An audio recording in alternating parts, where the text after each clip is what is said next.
Di masa depan, kematian telah dilarang karena manusia menemukan sebuah mantra terlarang. Mantra kebangkitan namanya. Tanpa bayaran apapun, cukup menggambar pola sihir di atas tanah. Sebutkan nama sang mendiang, maka jiwa akan kembali. Para ilmuwan jenius pun dipanggil pulang. Peradaban melonjak dalam sekejap, namun keajaiban itu perlahan berubah menjadi sebuah kutukan. Mantra suci itu mulai disalahgunakan. Ambisi manusia kini melampaui batas yang seharusnya. Dimulai dari para penguasa dan elit politik, hingga akhirnya merambah ke seluruh lapisan masyarakat.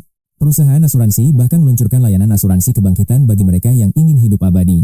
Dunia pun mulai membara. Sejak saat itu, kematian bukan lagi akhir dari segalanya.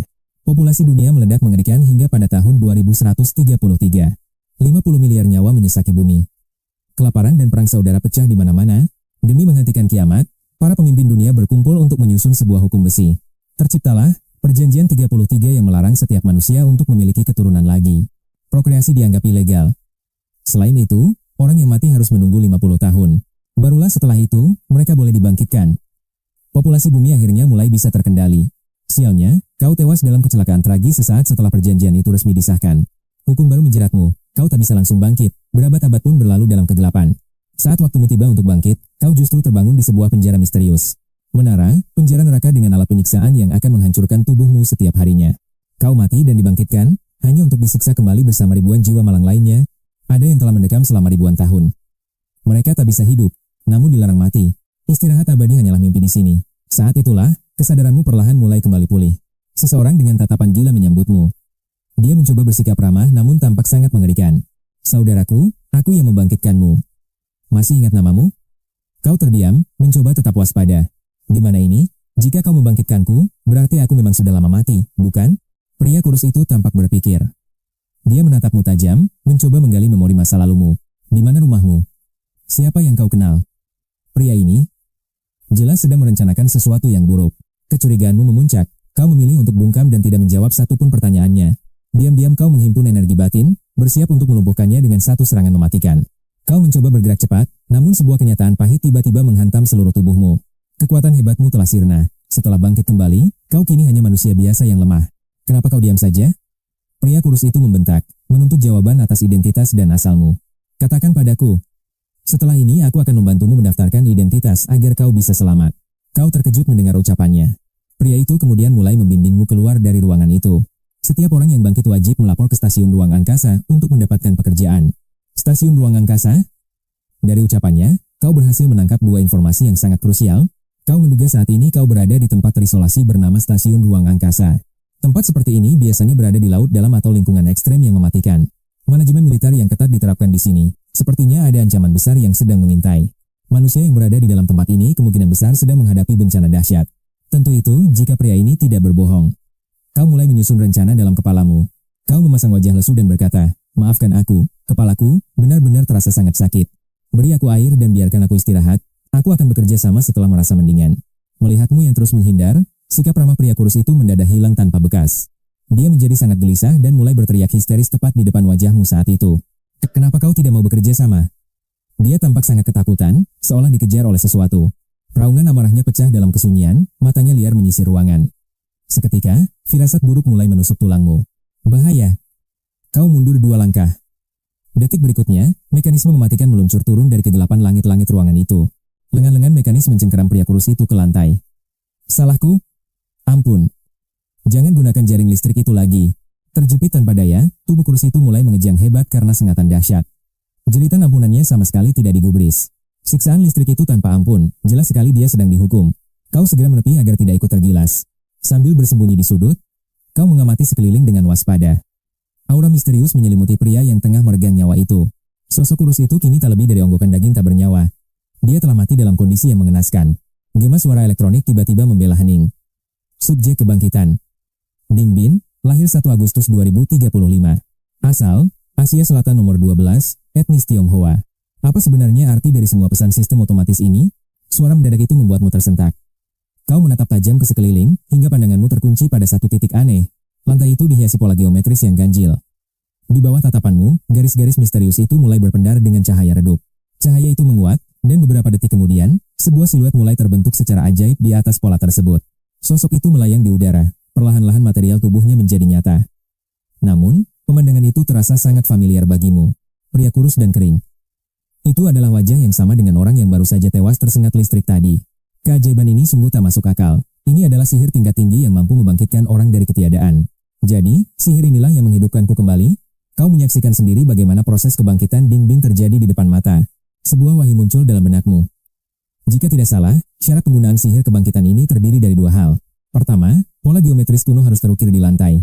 Kedua, informasi detail subjek harus disebutkan dengan tingkat akurasi tinggi. Itulah alasan sebenarnya mengapa Ding Bin terus-menerus mendesakmu untuk memberikan informasi identitas pribadimu yang asli. Mengenai mengapa Ding Bin dibunuh oleh lengan mekanis tadi, Ding Bin yang baru bangkit kini menatapmu dengan tajam. Alasan aku disiksa hingga mati tadi adalah karena gagal mendapatkan identitasmu, bukan begitu? Tanyamu dengan nada dingin. Ding Bin seolah sudah terbiasa dengan kematian mengerikan ini. Setelah bangkit, dia justru menyeringai lebar tanpa rasa takut. Sesuai aturan menara ini, jika aku gagal bertanya, aku harus mati disengat listrik. Tapi sekarang, giliranmu dimulai. Ini giliranmu. Apa maksudnya? Ding Bin bungkam, namun matanya perlahan melirik ke arah langit-langit di atas kepalamu. Lengan-lengan mekanis itu melesak kembali, menyergapmu dengan kecepatan kilat dan mengunci tubuhmu dengan kuat ke dinding dingin. Meski kau reinkarnasi kultivator tahap Nascent Soul, seluruh kekuatan magis masa lalumu telah musnah tanpa sisa saat ini. Tak peduli apapun teknik yang kau miliki, kau benar-benar tidak berdaya. Jangan salahkan aku, saudaraku, bisik Ding Bin. Melihatmu terkunci, Ding Bin mendekat perlahan. Setiap jiwa yang terjebak di sini pasti akan melewati tahap ini. Aku akan menyiksamu sekarang. Jangan coba-coba berpura-pura, katakan saja semuanya kepadaku tanpa ada yang disembunyikan. Mulai dari orang tuamu, kerabat, hingga teman-temanmu. Ceritakan semua pengalaman hidupmu jika kau ingin penderitaan ini berakhir. Kau akhirnya mengerti rencana jahat Ding Bin. Dia ingin mencari informasi orang-orang terdekatmu untuk dibangkitkan dan disiksa di sini. Ding Bin tampak tidak sabar melihat keputusasaanmu. Dia mulai menjelaskan tujuan keji dari tempat terkutuk yang misterius ini. Tempat ini ada untuk membangkitkan lalu menyiksa manusia selamanya. Kebakaran atau mutasi tubuh adalah hiburan harian kami. Saat kau mati karena siksaan, kau akan dihidupkan kembali hanya untuk disiksa lagi. Sebuah lingkaran setan tanpa akhir. Mendengar penjelasan itu, hatimu terasa membeku. Apakah ini neraka? Atau laboratorium eksperimen manusia yang dilakukan oleh iblis? Kau harus menemukan jalan keluar dari kegilaan ini. Ding Bin kemudian mengambil peralatan dari kompartemen rahasia di dinding. Penjepit, pisau kecil, dan besi panas telah siap di tangannya. Dia tersenyum sambil menyebutkan satu fakta mengerikan lagi. Oh, aku lupa. Di sini tidak ada makanan atau minuman. Kau akan kelaparan sampai mati, lalu bangkit kembali. Kau akan terus merasakan lapar dan haus yang membakar jiwa selamanya. Ding Bin menatapmu, menanti pecahnya mentalitasmu. Namun, di luar dugaan, kau tetap tenang dan tak bergeming. Hal itu justru membuat Ding Bin merasa semakin tertarik padamu. Ding Bin menarik alat penyiksa dari celah dinding gelap. Besi panas dan belati tajam kini berkilat mengancam di tangannya. Sambil menyeringai, ia berbisik bahwa di neraka ini, tak akan ada setetes air maupun makanan bagi para pendosa. Siksaan di sini melampaui fisik.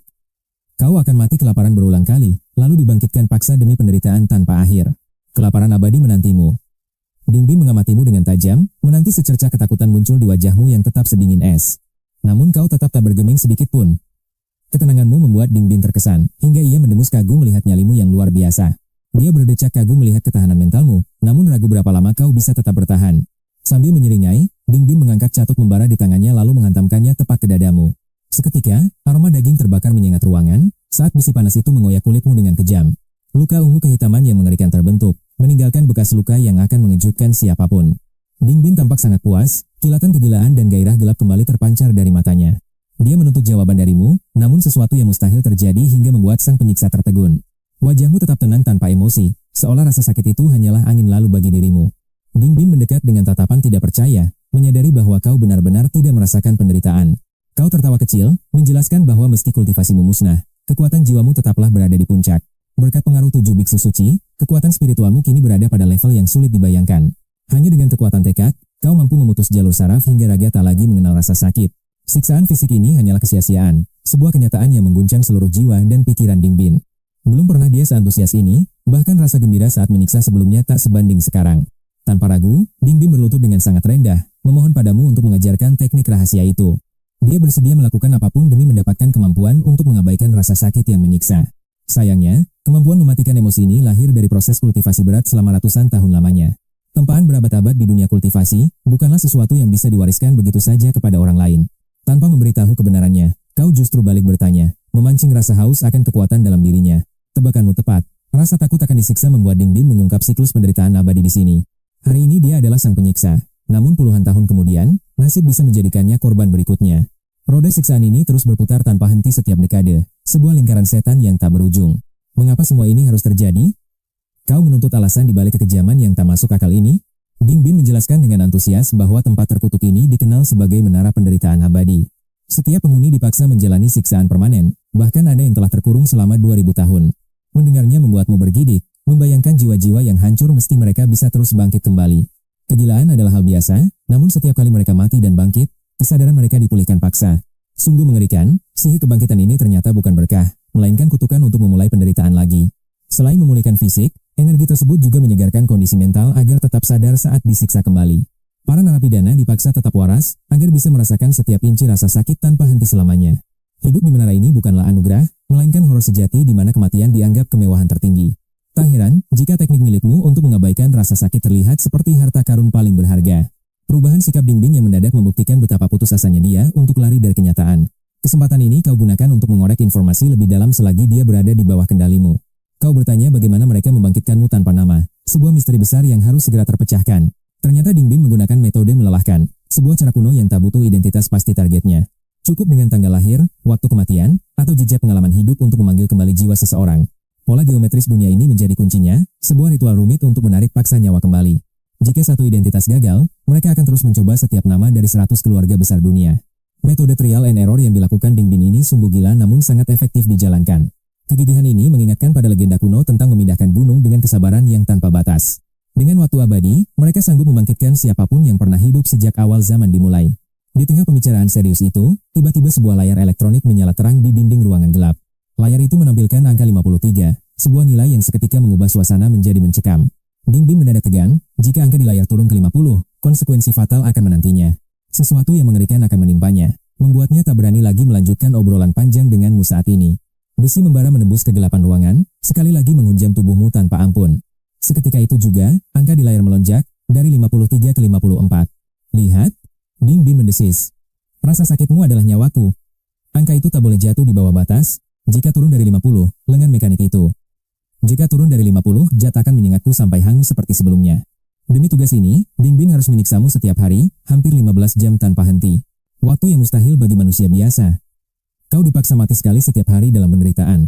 Ding Bin pun tersiksa. Tanpa makanan dan air, dia harus bunuh diri tiap 2 hari agar tak kelaparan. Wajahmu hancur akibat logam panas itu.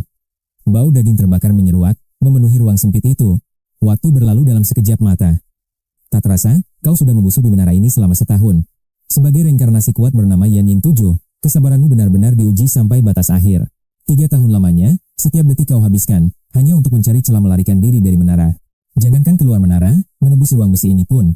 Dah terasa seperti mimpi yang mustahil digapai. Selama di penjara, tak ada perubahan sedikit pun. Tak ada pemberontakan, tak ada tanda-tanda kehidupan. Tak ada orang luar, bahkan pengelola menara sekalipun. Hanya ada kau, Ding Bin, dan kesunyian yang mencekik. Pintu ruangan tak pernah terbuka selama 3 tahun. Segalanya sia-sia, ruangan ini tetap menjadi penjara abadi. Angka di layar terus merayap naik, dari 56 perlahan menyentuh 90. Ding Bin akhirnya berhenti menyiksamu. Dia terduduk lemas di lantai sambil menatapmu dengan nanar. Kau yang nyaris tewas ditatapnya dengan iri. Hebat sekali, bagaimana bisa kau tak merasakan sakit? Bagi tawanan lain, setiap detik di menara ini. Dot adalah neraka dunia yang tak berujung. Tapi di sini, kematian hanyalah ilusi belaka. Penghuni menara ini dikutuk untuk terus bangkit kembali. Meski memohon kematian, mereka takkan tenang. Istirahat abadi adalah kemewahan yang mustahil didapat. Tapi kau berbeda, gumam Ding Bin pelan. Dia menyandarkan tubuh lelahnya ke dinding dingin itu. Aku menyiksamu sampai lelah seperti anjing. Tapi kau, seolah tak terpengaruh sedikit pun. Ding Bin menghela napas panjang yang syarat kelelahan. Suaranya terdengar sangat parau dan penuh keletihan. Aku sudah mencapai batas. Aku butuh tidur. Dia pun memberikan instruksi terakhirnya padamu. Aturan mainnya masih sama. Jika angka turun ke 50. Dan, aku belum bangun. Segera panggil aku, kau, yang terbelenggu lengan mekanik. Menjawab tenang. Tidurlah. Aku yang akan mengawasi layar itu untukmu. Ding Bin benar-benar sudah berada di titik nadir. Mendengar jawabanmu. Dia langsung memejamkan mata. Dalam hitungan detik, dia tertidur sangat lelap. 3 jam berlalu di tengah kesunyian yang mematikan. Luka di sekujur tubuhmu sudah terlalu parah. Kesadaranmu mulai kabur, duniamu perlahan menjadi gelap gulita. Tak lama setelah napasmu terhenti. Dot suara bip elektronik memecah keheningan ruangan itu. Subjek ke-11, lahir 23 Februari 1999. Protokol kebangkitan kembali diaktifkan otomatis. Pola geometris di lantai mulai berpendar redup. Sesosok bayangan hitam muncul di atas cahaya itu. Bayangan itu memadat, membentuk raga yang utuh. Kau kembali berdiri di sana, di dalam penjara yang sama. Setelah hidup kembali, kau langsung waspada. Melirik Dingbin di sudut yang masih terlelap dalam tidurnya. Matamu beralih ke lengan mekanik di langit-langit. 3 tahun observasi membuatmu memahami satu pola rahasia. Setelah bangkit, kau akan kembali dibelenggu ke dinding. Itulah hukum mutlak sebagai subjek siksaan di sini. Namun, mesin itu butuh waktu untuk merespons. Lengan mekanik itu tak secepat yang dibayangkan orang. Ada jeda 1 hingga 2 menit untuk bergerak bebas. Inilah satu-satunya peluang emas yang kau miliki. Sebelum mesin itu beraksi, jemarimu bergerak cepat. Menekan titik-titik saraf vital di sekujur tubuhmu. Ripai. Di bawah teknik akupresur itu, kulitmu bergetar hebat. Kabut merah mulai merembes keluar dari pori-pori kulitmu. Teknik terlarang ini kau dapatkan dari dunia kultivasi. Sebuah warisan mematikan yang kau rebut dari tangan musuh. Inilah jurus rahasia, teknik pembakaran darah agung. Mengubah esensi kehidupan menjadi kekuatan tempur yang dahsyat. Dengan membakar energi vital, ledakan kekuatan luar biasa, Dot akan bangkit dalam sekejap, melampaui batas manusia. Karena itulah, kau harus membakar esensi nyawamu. Kabut merah pekat mulai meledak dari tubuhnya. Inilah efek mengerikan teknik pembakaran darah. Energi dahsyat meluap mengisi seluruh sel tubuhmu, tatapanmu tertuju tajam ke arah pintu keluar. Dalam sekejap tubuhmu melesat bak bayangan, diiringi dentuman logam yang sangat memekakan telinga. Pintu paduan logam itu hancur berantakan oleh tinjumu. Namun Caing ke-11 harus membayar harganya. Tubuh fananya tak mampu menahan gaya reaksi hebat, lengan kanannya langsung hancur berkeping-keping seketika. Daging di lengannya bahkan sampai terkoyak brutal, pemandangan yang benar-benar sangat mengerikan. Suara kehancuran pintu itu menggelegar hebat, hingga membangunkan Dingbin dari tidur lelapnya. Matanya membelalak tak percaya melihat pintu hancur. Dia terkejut melihat kekuatan luar biasa Chain ke-11. Waktu sangat berharga dan tidak bisa menunggu, Chain ke-11 hanya melirik Dingbin dengan dingin. Dia segera berlari kencang keluar dari ruangan, mengabaikan rasa sakit demi teknik darah membara. Inilah kekuatan puncak yang bisa dicapai praktisi, namun ia harus menukarnya dengan sisa umur. Teknik ini tak bisa bertahan selamanya. Chain ke-11 tahu dia tak bisa terus begini. Di dalam penjara menara yang sangat terkutuk ini, kekuatan itu hanya untuk membantunya keluar sel. Dia harus segera memetakan situasi di luar sana, mengumpulkan informasi demi rencana pelarian besar. Tatapan Chain ke-11 tertuju pada lorong panjang, sebuah koridor logam yang tampak sangat dingin. Lorong logam itu seolah tidak memiliki ujung, pintu-pintu rahasia berjejer rapat di sepanjang jalan. Jeritan memilukan terdengar sangat jelas di kejauhan. Suasana horor ini membuat bulu kuduk berdiri. Menara ini ternyata menampung banyak jiwa malang. Apa sebenarnya rencana jahat dari pengelola menara? Chain ke-11 terus memacu sisa energi hidupnya, berlari sejauh mungkin sebelum apinya padam total. Namun dia tidak memiliki banyak waktu lagi. Bahaya besar telah menunggu di depan matanya. Para penjaga bersenjatakan bola aneh segera mengepung, mengunci pergerakannya dengan formasi tempur yang ketat. Berkat teknik darah indera Chain ke-11 menajam, kemampuannya kini jauh melampaui batas manusia normal. Dia menyadari keanehan pada dada para penjaga. Mereka berlari tanpa perlu menarik napas sedikit pun. Makhluk-makhluk ini jelas bukan berasal dari manusia. Pikiran mengerikan itu terlintas di benak Chain. Para penjaga menara itu serentak mengangkat senjata. Ratusan sinar merah mematikan pun mulai ditembakkan. Sinar itu memotong tubuhnya menjadi kepingan daging, lorong logam itu kini bersimbah darah segar. Subjek nomor ke-11, lahir 23 Februari, tahun 1999, suara sintetis itu kembali menggema dalam ruangan, Chain ke-11 terbangun lagi di atas pola aneh. Pintu logam yang hancur kini telah utuh kembali, seolah-olah peristiwa tadi hanyalah mimpi buruk semata. Pengelola menara bersikap sangat dingin dan acuh, mereka seolah tidak peduli dengan kekacauan tadi. Tak ada pengamanan tambahan yang dipasang pengelola, Dingbin hanya menatap Chain ke-11 dengan kosong. Dia masih sangat syok dengan kejadian barusan. Butuh waktu lama baginya untuk bisa bicara. Bagaimana caramu bisa keluar dari tempat itu? Chain ke-11 justru sengaja mengalihkan topik pembicaraan. Para penjaga di dalam menara ini bermasalah. Kau bahkan sudah menyadari hal itu rupanya. Dingbin menunjukkan ekspresi yang sangat terkejut sekali. Chain ke-11 segera menangkap sinyal dalam ucapannya. Apa maksudmu kau sudah tahu rahasia ini? Itu bukanlah rahasia lagi bagi kami semua. Aku pernah mendengar kabar angin tentang mereka. Penjaga di sini sebenarnya bukan makhluk hidup. Kami menyebut mereka sebagai para manusia tiruan. Chain ke-11 mengerutkan keningnya dengan sangat dalam. Senjata bola yang memancarkan cahaya merah itu. Bisakah kau mengenali jenis teknologi militer tersebut? Itu pasti teknologi dari masa depan kita. Dingbin berpikir sejenak sebelum memberikan jawaban pastinya. Kau lahir tahun 99 sedangkan aku lahir pada tahun 2035. Selisih usia kita tidak terlalu jauh sebenarnya. Jika kau tidak tahu maka aku pun sama. Jika itu memang senjata dari masa depan, Chain ke-11 mulai menghitung kekuatannya dalam hati. Kecepatan dan ketajaman sinar merah itu mengerikan. Butuh tingkat kultivasi tinggi untuk menandingi senjata itu. Namun masalah utamanya adalah kondisi Chain ke-11 terjebak di dalam penjara menara yang misterius. Setiap hari aku harus mati, dan seluruh kemajuanku sirna tanpa sisa. Mustahil untuk lari, dan bersembunyi demi kekuatan pun sia-sia saja. Chain 11 merasa sangat letih, ia pun kembali bertanya pada Dingbin. Sudah berapa lama sebenarnya kau mendekam di penjara terkutuk ini? Rotasi penjara ini terjadi setiap 10-20 tahun sekali. Sejak bangkit, aku sudah disiksa 6 kali dan menyiksa 5 kali. Total 11 rotasi, artinya sudah 165 tahun berlalu. Chain 11 mengangguk pelan, lalu bertanya tentang pelarian dari sana. Tidak ada yang keluar hidup-hidup, jawab Dingbin dengan nada tegas. Bahkan teori untuk meloloskan diri pun tak pernah ada sebelumnya. Aku bertemu 11 teman sel, dan mereka menemui ribuan orang lain. Kami semua berharap bebas, namun hanya keputusasaan yang tersisa. Meski diskusi tak terhitung jumlahnya, hasilnya tetaplah 0 besar. Mengandalkan kekuatan para tawanan saja takkan cukup untuk bebas. Pelarian mustahil berhasil tanpa bantuan dari manusia di luar sana. Chain 11 merasa harapan itu hampir mustahil untuk terwujud. Kau bilang ada yang sudah terkurung 2000 tahun di kegelapan ini. Jika ada orang luar, keheningan ini takkan bertahan selama itu. Dingbin setuju, seluruh penghuni menara merasakan kegelisahan serupa. Mungkin peradaban di luar sana sudah musnah akibat perang besar. Bumi menjadi neraka, tak ada lagi tempat untuk manusia bertahan hidup. Di luar adalah kepunahan, di dalam adalah siksaan abadi tanpa akhir. Ini jalan buntu bagi manusia, membuat Chain 11 merasa hampa. Meski berjiwa tangguh, rasa putus asa mulai merayapi sang reinkarnator. Dalam titik terendah, sebuah rencana gila muncul di benaknya. Menara ini benar-benar menyiksa tanpa ada kepastian untuk bebas. Aku akan menghapus kesadaranku, memicu mati otak secara sengaja. Menjadi mayat hidup agar ribuan tahun terasa seperti sekejap mata. Waktu yang sangat lama takkan lagi terasa menyakitkan bagi jiwaku. Dingbin terkejut, bagaimana caramu melenyapkan nyawamu sendiri? Kekuatan spiritualku sangat besar, sebuah bakat murni sejak lahir.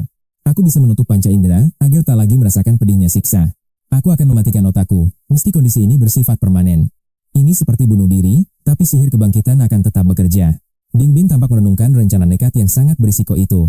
Ia merasa kecewa karena kemampuan unik itu mustahil ia pelajari. Chain 11 mengakui bahwa teknik spiritual itu tak bisa diajarkan. Bukannya aku pelit, tapi aku benar-benar tak tahu cara melatihnya. Jika ada perubahan mendadak di penjara, setelah aku mati otak nanti, kau harus segera membunuhku, agar aku bisa bangkit dan terbangun. Dengan kematian, kesadaranku pulih untuk merebut kesempatan bebas. Dingbin tersenyum pahit, menunggu bantuan luar hanyalah mimpi belaka. Lebih baik berharap bumi meledak agar kita semua benar-benar bebas. Chain 11 menyahut tenang, bahwa itu hanyalah sebuah perumpamaan. Entah itu perubahan sistem penjara atau bencana alam yang dahsyat. Menghancurkan menara memang nyaris mustahil, tapi jika ada peluang sekecil apapun, Chain ke-11 mulai berjanji pada Dingbin. Seandainya suatu hari nanti di masa depan, jika kita berhasil kabur dari menara ini, aku akan mewariskan teknik kultivasi keabadian padamu. Menjadi sosok abadi yang bisa terbang bebas menembus langit dan bumi. Dingbin menatap penuh ragu. Sebelum kau dibangkitkan, siapa kau sebenarnya? Chain ke-11 hanya memberikan senyuman misterius yang dingin. Tanpa jawaban pasti, Dingbin paham pria itu menyimpan rahasia besar dan tidak bertanya lagi. Dia berkata dengan nada sangat serius. Baiklah, aku berjanji, jika kekacauan melanda menara ini, aku akan menghabisimu secepat mungkin. Tapi tepati janjimu. Chain ke-11 pun mengangguk mantap. Aku takkan pernah lupa. Setelah itu, dia memejamkan mata dalam keheningan yang sangat mencekam. Dengan konsentrasi penuh, Chain ke-11 mulai mencoba melepaskan jiwanya keluar dari raga fana tersebut. Teknik pelepasan jiwa adalah kekuatan supranatural yang hanya dikuasai para biksu tingkat transformasi dewa. Namun Chain ke-11 bukanlah kultivator tingkat itu, sehingga dia terpaksa memaksakan kemampuan terlarang ini. Akibatnya jiwanya terancam hancur berantakan, yang berarti kematian otak atau menjadi mayat hidup selamanya. Di penjara menara terkutuk ini, hancurnya jiwa justru menjadi satu-satunya jalan lari dari siksaan abadi. Di bawah pengawasan Dingbin, kepala Chain ke-11 terkulai lemas saat jiwanya terlepas dari tubuhnya. Sekujur tubuhnya menjadi kaku tak bergerak. Dingbin terkejut melihat kakaknya kehilangan kesadaran secara mendadak. Padahal mekanisme kebangkitan otomatis penjara belum terpicu. Dengan penasaran, Dingbin mencoba memeriksa napasnya. Ternyata dia masih bernapas. Dingbin terbelalak tak percaya melihat fenomena aneh di depan matanya. Cara ini benar-benar tampak seperti celah sistem penjara. Namun, kondisi vegetatif ini tidaklah abadi. Mengingat setiap hari dia disiksa Dingbin selama 15 jam hingga tewas lalu dibangkitkan kembali. Begitu hidup lagi, kesadarannya akan pulih total melalui penyegaran status penjara secara otomatis. Setiap hari, Chain ke-11 harus melepaskan jiwanya untuk menghapus kesadaran dan menjaga kondisi tersebut. Proses ini memakan waktu 10 menit. Artinya, dia hanya punya 10 menit sehari untuk bangun. Sisa waktunya dihabiskan dalam tidur panjang. Berkat metode pelepasan jiwa, waktu pun berlalu cepat. Tanpa disadari, 10 tahun telah terlewati di penjara menara. Berapa lama tepatnya, tak ada tahu. Karena tak ada matahari, Chain ke-11 hanya bisa menebak waktu dengan perkiraan yang sangat kasar. Suatu hari, setelah kembali hidup dari siksaan maut, dia menyadari layar elektronik menyala sangat aneh. Muncul sebuah hitung mundur misterius, 6 jam 32 menit 17 detik berjalan. Melihat itu, Chain ke-11 menunda metode pelepasan jiwa, dan hanya terdiam mengamati sekeliling ruangan. Dia menatap Dingbin, si bodoh yang kelelahan dan sedang mendengkur di sudut ruangan yang dingin. Karena masih terlelap, Chain ke-11 berteriak kencang, hingga Dingbin langsung terlonjak kaget membuka matanya. Tanpa perlu dijelaskan, Dingbin langsung menyadari keberadaan jam hitung mundur di layar elektronik ruangan itu. Wajahnya memuncak ketakutan. Waktu kita telah habis. Siklus baru yang mengerikan akan segera dimulai. Cain ke-11 bertanya penuh selidik. Berarti sekarang giliranku menyiksamu. Dingbin menjawab dengan nada gemetar. Di siklus depan, menara menugaskanmu menyiksa orang lain, sementara aku akan dikirim ke kamar berbeda. Aku akan disiksa orang lain. Masa penderitaanku tiba, kau tak tahu betapa pedihnya itu. Dingbin terus mengeluh. Hubungan akrab seperti mereka sangatlah langka di tengah neraka menara ini. Mayoritas penghuni di sini sudah tidak waras lagi. Mereka kehilangan akal sehat akibat siksaan tiada akhir. Meski kebangkitan memulihkan fisik, namun kondisi mental seseorang tidak akan pernah bisa benar-benar pulih. Siapapun yang terkurung terlalu lama di menara terkutuk ini pasti mengalami kerusakan psikis parah. Luka di jiwa ini takkan sembuh hanya dengan hidup kembali meskipun raga telah disegarkan. Aku sudah terkurung 100 tahun, dan kau baru beberapa dekade. Mental kita mungkin masih sehat. Tapi bagi mereka yang sudah mendekam selama 400 atau bahkan 600 tahun di sini, apalagi ribuan tahun, mereka benar-benar menjadi sosok yang sangat aneh dan mengerikan untuk dihadapi. Seandainya aku yang memegang kendali penyiksaan, ceritanya berbeda, mesti aku bertemu orang gila sekalipun.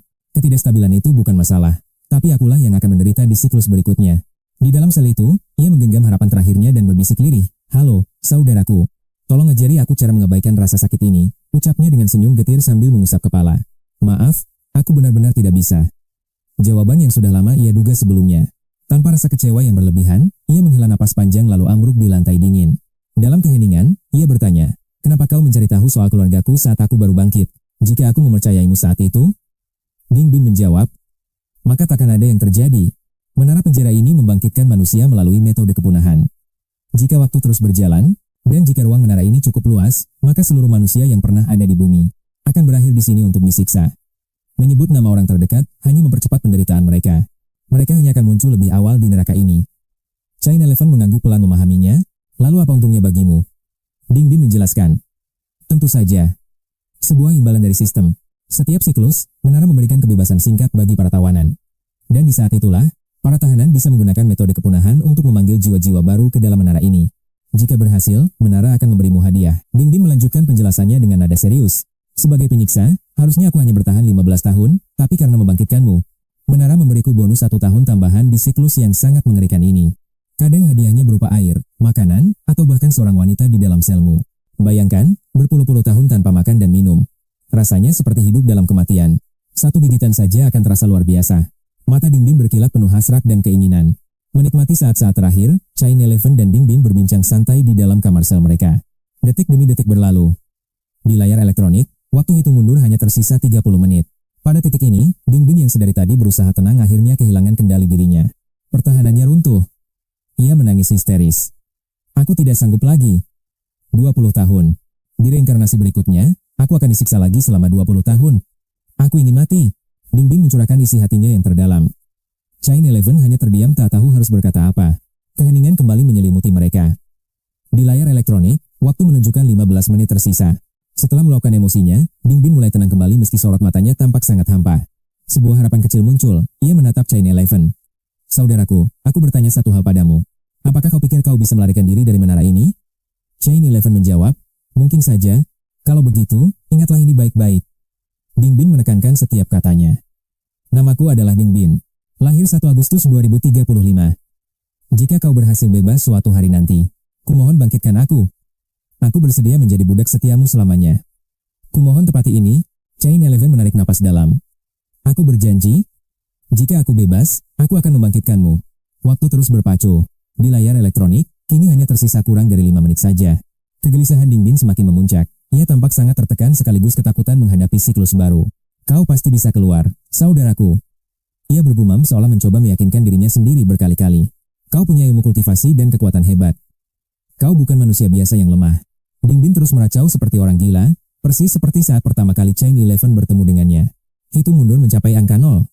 Tiba-tiba, suhu di dalam sel mulai melonjak dengan drastis. Hawa panas yang menyengat mulai membakar seluruh udara di sekitar sel Chain Eleven.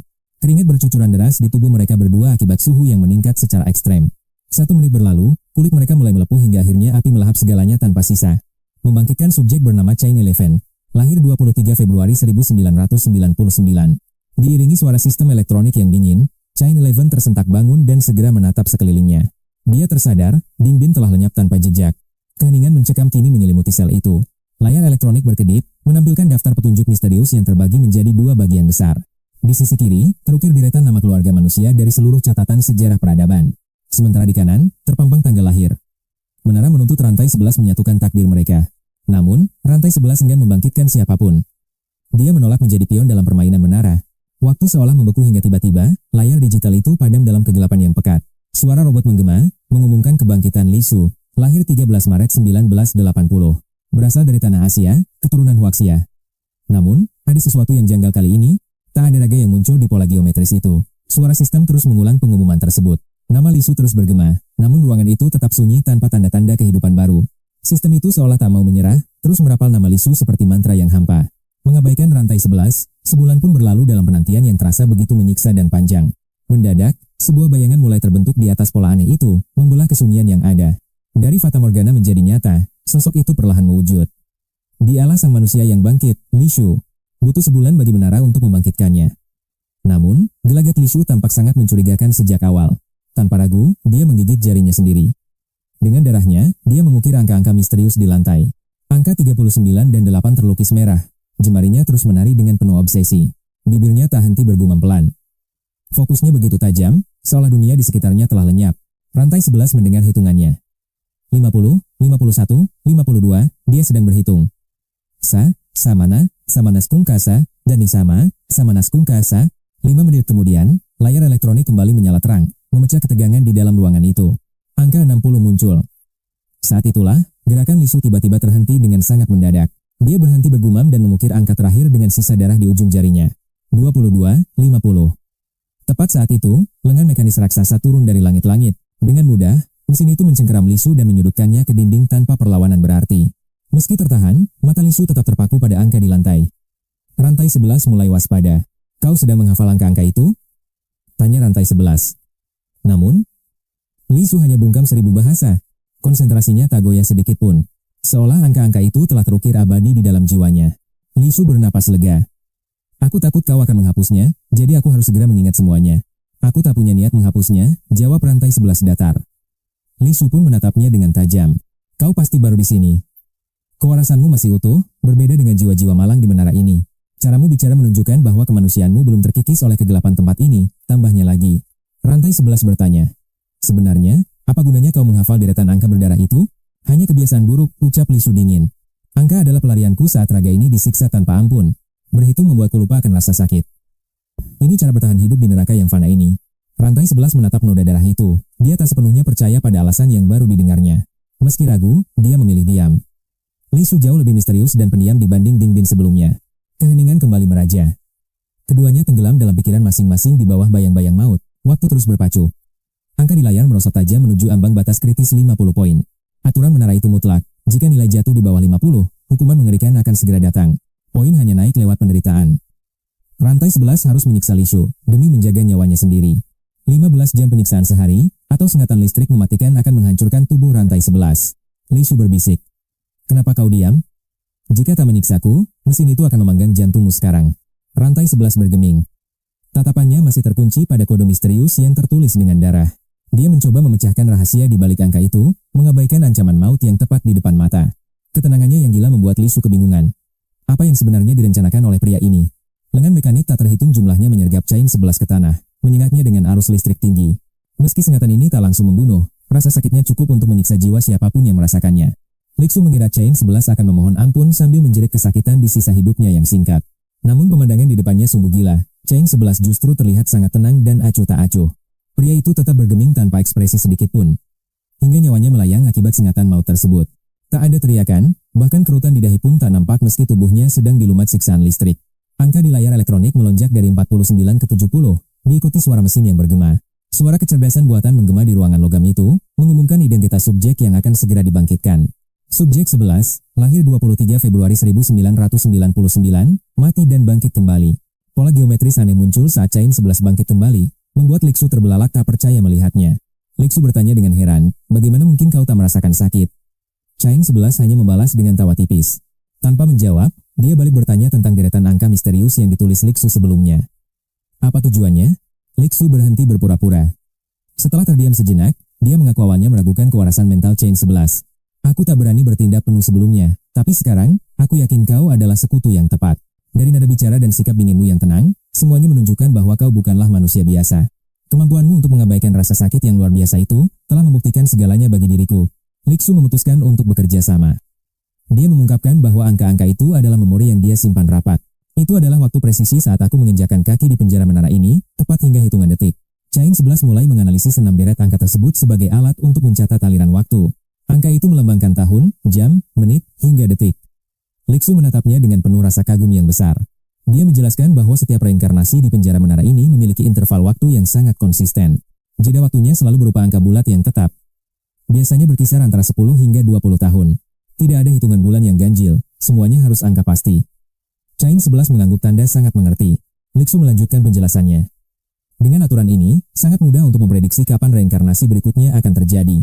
Sebagai contoh, deretan angka yang baru saja kutulis itu mewakili koordinat waktu yang sangat spesifik. Tanggal 15 Agustus tahun 39, pukul 14:22:50 detik. Jika interval kali ini adalah 15 tahun, maka awal kebangkitan kita selanjutnya sudah bisa dipastikan, yaitu pada 15 Agustus tahun 54. Chain 11 menyadari Lixu bukan orang sembarangan. Setelah mendengar analisis jenius itu, Chain 11 bertanya apa gunanya mengingat semua detail waktu reinkarnasi itu. Lixu menatap tajam ke arah mata Chain 11 dan mengucapkan kata-kata yang sangat mengejutkan. Apa kau akan percaya jika kukatakan aku bisa menggunakan waktu ini untuk melarikan diri dari sini? Suasana ruangan seketika menegang. Jantung Chain 11 berdegup kencang mendengar rencana gila yang mustahil itu. Bagaimana caramu kabur? Dia menatap Lixu, mencoba mencari tahu kartu as apa yang disembunyikan pria itu. Lixu hanya tersenyum dingin. Senyum yang tidak terpancar dari matanya yang tajam dan penuh misteri. Aku hanyalah orang biasa, namun otakku mungkin sedikit lebih cerdas dibanding manusia pada umumnya. Justru aku penasaran padamu. Kenapa kau sama sekali tidak merasakan perihnya siksaan listrik yang mematikan itu? Apakah itu kemampuan bawaan lahir atau metode rahasia? Wajah Chain 11 menegang mendengar pertanyaan tajam tersebut. Tenang saja, apapun yang kau katakan, pihak pengelola menara tidak akan bisa mendengarnya sekarang. Bahkan jika mereka mendengar, mereka tak akan bisa berbuat apa-apa untuk menghentikan kita. Apa maksudmu? Chain 11 tampak bingung. Lixu menjelaskan bahwa kapasitas otaknya jauh melampaui standar manusia biasa. Kau pernah mendengarnya, bukan? Chain 11 mendesak Lixu untuk segera menjelaskan poin intinya yang sebenarnya. Perbedaan terbesar antara manusia buatan dan manusia asli adalah ketiadaan emosi yang mendalam dalam diri mereka. Selain itu, mereka hanya bisa bertindak kaku sesuai aturan yang telah diprogramkan sejak awal. Mereka tak ubahnya seperti robot. Melihat Chain 11 masih kebingungan, Lixu pun memberikan sebuah ilustrasi. Bayangkan jika seseorang berjalan di luar ruangan ini dan tak sengaja mendengar percakapan rahasia kita. Bahkan dengan rencana pelarian ini, menara tetap takkan bisa melekang kita karena celah aturannya. Tak ada protokol untuk situasi ini. Mungkin otak sang pencipta jauh lebih licik dari manusia biasa. Begitu ya? Kalau begitu, kecerdasan mereka bahkan tak sebanding dengan AI yang paling sederhana sekalipun. Padahal AI bisa beradaptasi dan fleksibel, namun sistem menara ini terasa sangat kaku dan membosankan. Lixu menggeleng. Mereka itu manusia asli, organisme bernapas yang pernah hidup sebagai makhluk nyata sebelumnya. Dulu mereka hanya mengikuti program yang sudah ditentukan, namun perlahan segalanya mulai berubah menjadi kacau. Seseorang tak sengaja menangkap pseudo-human, dan menyadari bahwa struktur tubuh mereka sangatlah mengerikan dan aneh. Tingkat kemiripan biologis mereka dengan manusia asli mencapai angka mutlak 99% secara sempurna. Hanya ada sedikit perbedaan pada bagian otak mereka. Tapi, apa sebenarnya yang membedakan kita dengan mereka? Chain ke-11 bertanya penasaran. Lixu hanya terdiam. Aku bukan ahli di bidang itu, mana aku tahu. Labirin otak manusia sangatlah kompleks. Di dalam sel, Chain ke-11 terus membahas misteri tentang pseudo-human ini. Sambil mengobrol panjang dengan Lixu, dia sesekali memancing informasi demi mengungkap rahasia pelarian dari menara maut. Lixu berniat menjebol penjara menara, namun jelas dia belum sepenuhnya memberikan kepercayaan pada Chain ke-11. Itulah alasan dia merahasiakan kunci utamanya. Sebenarnya, Chain ke-11 bisa saja menggunakan metode penyiksaan kejam. Sebagai algojo di reinkarnasi ini, dia berkuasa penuh atas Lixu. Namun, sebuah kebohongan bisa menghancurkan segalanya. Jika Lixu memalsukan informasi, Chain ke-11 tak akan mendapat apapun selain risiko tersiksa di tangan sistem. Demi keberhasilan pelarian ini, Chain ke-11 memilih bersabar. Toh, waktu masih berpihak padanya di penjara ini. Karena mereka berada di sel yang sama, gerak-gerik terkecil dari Lixu pun takkan pernah bisa luput. Dia akan langsung menyadarinya. Waktu terus bergulir sejak Chain ke-11 dan Lixu menjadi rekan satu sel. Tak terasa 1 tahun berlalu dalam sekejap. Meski Chain ke-11 berperan sebagai sang penyiksa yang kejam, dia tak pernah sengaja menyakiti Lixu, bukan karena dia orang suci, tapi demi efisiensi misi rahasianya. Menyiksa Lixu selama 15 jam sehari jauh lebih melelahkan daripada kerja paksa paling berat sekalipun. Dia lebih memilih menyetrum dirinya sendiri demi memalsukan angka di layar elektronik daripada membuang waktu berharga. Lixu yang tak bisa merasakan sakit pun merasa sangat berterima kasih atas tindakan tak terduga teman selnya. Setelah setahun bersama, tembok keraguan pun runtuh. Lixu akhirnya mengungkapkan rencana pelariannya dengan sangat tulus. Pernahkah kau mendengar tentang stasiun luar angkasa? Tanya Lixu memecah kesunyian di dalam kamar sel mereka. Cheng ke-11 terlihat bingung. Maksudmu kapal raksasa berawak yang terbang di tengah kehampaan angkasa luar itu? Lixu menjelaskan bahwa stasiun itu jauh lebih masif dari bayangan. Banyak narapidana menara yang berhasil kabur ke sana. Cheng ke-11 akhirnya paham. Jadi, kau ingin kita melarikan diri menuju stasiun luar angkasa yang misterius itu? Lixu bertanya bagaimana caranya. Cheng menebak dengan cepat, bunuh diri lalu bangkit kembali melalui sistem mereka. Lixu menatapnya kagum. Tepat sekali. Di penjara menara ini, mustahil bagi kita untuk bisa pergi ke sana. Bahkan jika kita tidak dikurung di sini pun, mencapai luar angkasa adalah misi yang mustahil dilakukan. Cara paling praktis adalah mati, lalu menunggu pihak stasiun luar angkasa membangkitkan jiwa kita di tempat baru. Alih-alih melarikan diri, lebih tepat jika dikatakan stasiun luar angkasa sedang mencoba mencuri tahanan dari menara. Aku mengerti maksudmu, ucap Cheng ke-11 sambil mengernyit.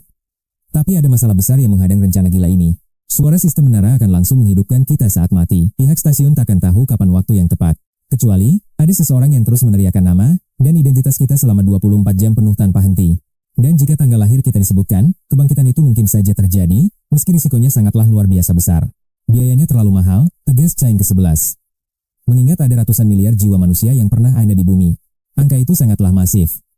Lixu pun mengangguk cepat, mengakui bahwa tantangan ini memang terlihat hampir mustahil dilakukan. Pabrik kebangkitan di stasiun luar angkasa pun punya batas. Mustahil bagi mereka mengurus semua orang secara sempurna. Jadi, mereka harus menggunakan metode perubahan konstan sambil berharap keberuntungan besar berpihak pada jiwa-jiwa yang terpilih. Stasiun luar angkasa hanya memilih sebagian kecil orang mulai dari tanggal 1 Januari sebagai awal siklusnya. Sesuai urutan nama dari 100 keluarga besar, mereka mencoba membangkitkan para arwah secara berurutan dan sistematis. Metodenya hampir sama dengan yang digunakan menara. Saat namamu dipanggil oleh stasiun, itulah gerbang menuju kebebasan. Di penjara menara ini, kematian hanyalah awal dari satu peluang yang sangat tipis. Kebangkitan di stasiun luar angkasa hampir mustahil, probabilitasnya merosot setiap kali kau mati. Peluangnya cuma 1 banding ratusan ribu. Takdir yang terlalu kecil untuk diharapkan oleh siapapun. Malangnya, kau bisa terperangkap di penjara, terkutuk ini selama ribuan tahun tanpa harapan, tanpa pernah sekalipun mencicipi udara di stasiun luar angkasa. Itulah kenyataan pahitnya. Rantai ke-11 akhirnya paham mengapa Deng Bin tak pernah menyinggung soal stasiun luar angkasa. Pecundang itu tak pernah ke sana karena rasio 1 banding ratusan ribu itu mustahil. Kematian normal tak akan cukup. Lalu, rencana gila apa yang kau punya? Tanya rantai ke-11. Lixu menyahut tenang, stasiun luar angkasa membangkitkan orang sesuai urutan yang sangat spesifik. Dimulai dari tahun 1900, mereka memproses jiwa berdasarkan urutan nama keluarga. Kita hanya perlu mengakhiri hidup tepat saat nama kita dipanggil oleh otoritas mereka. Dengan bunuh diri terencana, kita bisa memastikan kebangkitan 100% di stasiun luar angkasa. Kau ingin mengunci waktu? Rantai ke-11 mengernyit, menganggap ide gila ini sangat tidak realistis. Rencana ini mustahil tanpa jadwal pasti kapan stasiun luar angkasa memulai proses pembangkitan jiwa. Bagaimana kau bisa tahu waktu presisinya? Rantai ke-11 bertanya dengan penuh rasa ragu. Lixu menyeringai. Kenapa kau pikir setahun lalu aku terus mencatat waktu di sana? Rantai ke-11 tersentak. Ternyata sejak awal, Lixu sudah merancang pelarian agung menuju luar angkasa. Aku bangkit pada 15 Agustus, 6139, pukul 14. Layar elektronik penjara ini akan turun 1 unit setiap 36 menit sekali. Perhitungannya mudah. Dari nilai 2,70 ke 2,50 tepat 12 jam. Akhirnya, layar kusam di dinding itu resmi menjadi jam presisi untuk memulai rencana kita. Selama layar itu menyala, kita bisa memantau menit dan detik dengan akurasi yang sempurna. Rantai ke-11 terpana. Ketelitian dan kebiasaan Lixu benar-benar berada di luar nalar manusia biasa. Dengan hormat khas kultivator, dia menyapa Lixu sebelum menanyakan detail operasional yang tersisa. Tapi proses pembangkitan itu dilakukan manual oleh manusia, bukan mesin otomatis, kan? Ada tim khusus di stasiun luar angkasa yang menanganinya. Operasi manual pasti memiliki celah, kecepatan bicara setiap petugas pasti berbeda, akurasi waktu sulit dijamin dalam sistem manual. Bagaimana kau yakin mereka menyebut namamu tepat saat kau mati? Rantai ke-11 sanksi. Kesalahan manusia memang mungkin, aku Lixu. Tapi stasiun luar angkasa memiliki aturan yang sangat ketat. Petinggi di sana tak membiarkan kemalasan. Ada standar kerja wajib bagi setiap petugas pembangkitan. Petugas wajib menyebut 10 nama, beserta data kematian mereka, setiap 1 menit sekali, angka itu mutlak. Jika terlalu cepat harus melambat, jika lambat mereka harus memacu kecepatan. Kurang 1 nama di menit sebelumnya, maka menit berikutnya mereka harus menyebut 11 nama. Kompensasi ini menekan potensi kesalahan hingga ke level yang masih bisa kita prediksi. Ada 10.080 petugas yang dibagi menjadi 2 tim besar di sana. Dengan 504 marga dan ritme 10 nama per menit, siklusnya terus berputar. Menyelesaikan nama dari tahun 1900 hingga 2133 butuh waktu. Sekitar 2 tahun 4 bulan. Waktu yang cukup singkat untuk sebuah keajaiban besar. Jika gagal, kita hanya perlu menunggu siklus 2 tahun 4 bulan berikutnya. Ucap Lixu. Luar biasa, puji rantai ke-11. Otak Lixu benar-benar bekerja layaknya sebuah komputer super canggih. Lalu mengapa mereka hanya membangkitkan orang dari tahun 1900 hingga 2100? Apakah karena mereka kekurangan tenaga kerja? Tanya rantai ke-11 yang penasaran akan alasannya. Personel hanya alasan kecil, jawab Lixu. Masalah utamanya adalah rendahnya tingkat pendidikan mereka. Manusia sebelum era itu sulit menerima teknologi tinggi dan akan memicu kekacauan besar. Membangkitkan mereka di stasiun luar angkasa hanya akan menciptakan masalah baru. Rantai ke-11 mengangguk. Dia melontarkan satu pertanyaan terakhir yang paling krusial, urutan marga keluarga dalam rencana besar ini. Nama Tiongkok. Apa kau masih ingat? Marga Li memang sangat mudah untuk diingat. Li di urutan keempat, bukan? Lantas, di urutan keberapakah namaku? Chain 11, berada? Lixu tersenyum tipis. Jika marganya langka, mungkin sulit diingat. Namun, untuk nama 11, mulai dari Zhou, Wu, Zheng, Wang, Feng, Chen, hingga Chu dan Wei, semua tersusun rapi. Zheng, Wu, Zheng, Zheng, lalu Qi, 11, Zhou, dan Yu. Jika tak meleset, namamu berada di urutan 34. Lixu menyimpulkan segalanya lewat urutan nama dan layar elektronik yang terus berdetak sebagai penunjuk waktu. Ditambah pengetahuannya tentang durasi kebangkitan seseorang dari kematian di stasiun luar angkasa tersebut. Dengan menggabungkan momen saat dia baru bangkit, semua potongan teka-teki waktu mulai menyatu. Melalui perhitungan rumit, mereka bisa mengetahui kapan stasiun itu akan memanggil nama-nama mereka. Secara teoritis, dengan variabel dari Lixu, menghitung waktu kebangkitan dengan presisi bukanlah hal mustahil. Di dalam ruangan itu, raut wajah Chain 11 tampak sangat gelisah dan penuh keraguan. Dia menatap Lixu. Metodemu masuk akal, tapi jumlah kalkulasi yang dibutuhkan benar-benar di luar nalar. Kita tak punya alat bantu. Berhitung manual seperti ini sangat rawan akan kesalahan fatal. Lixu hanya terkekeh pelan menanggapi kekhawatiran itu, lalu menyebutkan waktu saat ini dengan sangat tenang. 17 September 6140, pukul 13 tepat lewat 50 detik. Adapun kebangkitanku, 31 Desember 6140, pukul 1 lewat 1 menit, maaf selisihnya. Lixu mengabaikan ekspresi shock Chain 11 dan melanjutkan prediksinya dengan nada yang sangat dingin. 15 Februari 6141, pukul 1 lewat 6 menit namamu bergema. Sekali lagi, detik pastinya sulit ditebak. Chain 11 sendiri telah melewati 3 masa kehidupan panjang. Hampir 1000 tahun lamanya. Dia telah menyaksikan ribuan wajah dan berbagai macam sifat manusia licik, terutama di dunia kultivasi. Di antara para tetua sakti tahap Jindan dan Yuanying yang manipulatif, kecerdasan mereka semua meredup dan tampak remeh saat disandingkan dengan kejeniusan mutlak milik Lixu. Lixu mungkin payah soal perasaan, tapi dalam urusan logika, dia adalah monster yang sesungguhnya. Seorang jenius sejati. Tanpa bantuan kertas, dia memecahkan teka-teki waktu stasiun luar angkasa dengan mudah. Melihat ketepatan kalkulasi itu, Chain 11 sekali lagi memberikan hormat yang tulus kepada Lixu. Luar biasa. Kemampuan otakmu benar-benar membuatku bertekuk lutut karena merasa sangat kagum dan takjub. Dalam reinkarnasi ini, Lixu terjebak menderita, terbelenggu oleh lengan mekanik yang dingin tak berperasaan. Tanpa kebebasan, dia bahkan tak bisa bunuh diri. Rencana awalnya adalah bertahan kuat di putaran ini. Menahan semua siksaan dan menunggu 10 tahun lagi hingga babak baru dimulai dengan penuh kesabaran. Saat menjadi Algojo nanti, barulah dia bisa merancang kematiannya untuk menuju stasiun luar angkasa itu. Namun takdir berkata lain. Pertemuan tak terduga dengan Chain 11 mengubah segalanya dalam sekejap. Rencana pelarian pun dipercepat. Waktu terus bergulir di tengah penantian menuju saat kebangkitan krusial. Sambil menunggu, Chain 11 terus menggali informasi rahasia mengenai stasiun luar angkasa misterius itu. Stasiun luar angkasa Tiangong, sebuah mahakarya yang dibangun Tiongkok sekitar tahun 2022. Mengingat Chain 11 terlempar ke dunia kultivasi tahun 2025, nama itu akrab. Dia pernah mendengarnya samar. Namun, Tiangong yang diingatnya berbeda jauh dengan apa yang ada sekarang. Dulu luasnya hanya 110 meter persegi. Siapa sangka waktu akan merubahnya menjadi sehebat ini?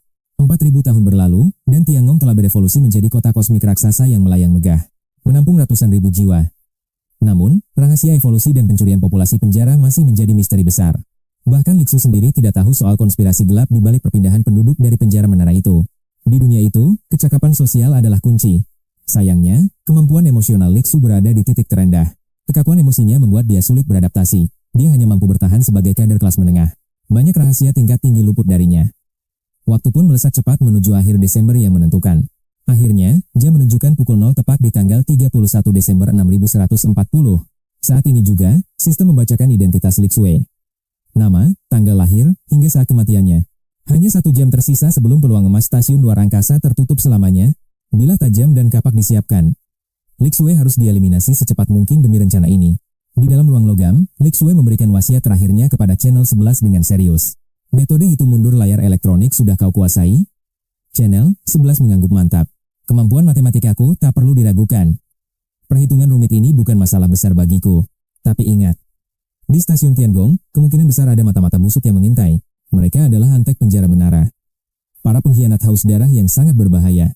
Demi imbalan hina, mereka akan melakukan apapun untuk melenyapkan orang jenius seperti kita. Belum lagi monster asing di sana. Kau harus tetap menyembunyikan keberadaanmu dengan sempurna.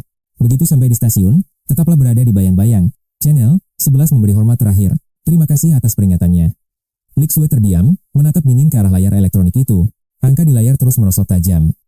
Yan, 1859 hingga 58. Tepat di detik itu, Lixue mulai menghitung mundur dengan presisi yang sangat luar biasa. 1, 2. Suaranya berbisik hingga mencapai hitungan ke 1109. Dia mendongak tiba-tiba dan berteriak keras. Cepat, bunuh aku sekarang, Channel 11. Tanpa ragu sedikit pun, Channel 11 mengayunkan belati mautnya dengan tekad membara. Serangan telak merobek leher Lixue. Dia tumbang dalam keheningan sebelum sistem kebangkitan menderu. Lahir 13 Maret 1980.